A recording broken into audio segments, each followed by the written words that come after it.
schedule towards the end of September. Filming on the Queen's Pawn chess game was due to begin on the 20th of September, but did not start until 2 days later. A prop man, Mickey O'Toole, remembers the complex nature of this piece of filming.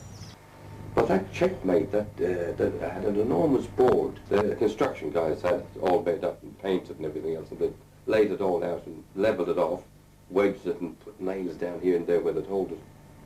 It looked good in the finish, I'm sure. But I don't play chess myself. And it was a hell of a job to work it out. Pat McGoon knew what he was doing.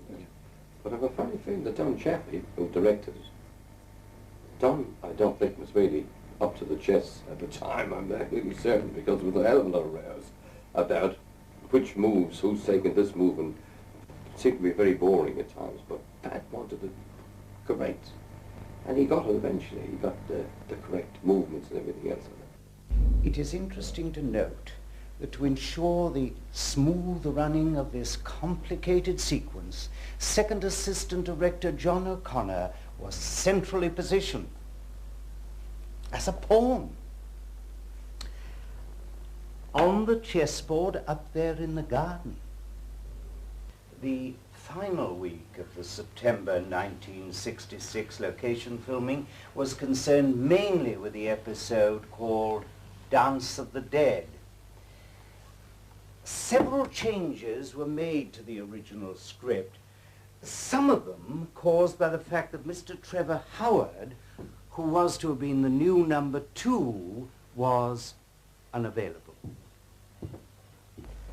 For the carnival sequences, he was to be dressed as Jack the Ripper, but this was changed to Peter Pan when Miss Mary Morris took over the role of number 2. Another change was the deletion of a scene which involved a freshly dug grave, which was mentioned on the location requirement sheet. The idea was that village doctor, played by Duncan McCrae, would bury a body on which he had conducted experiments, and this burial was to be observed by number 6.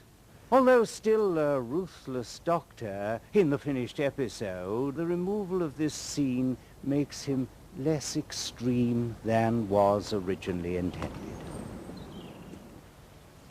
On Saturday, October the 1st, 1966, after exactly 4 weeks location work here at Port Marion, the prisoner production unit packed their bags and returned to their base at MGM, Boreham Wood.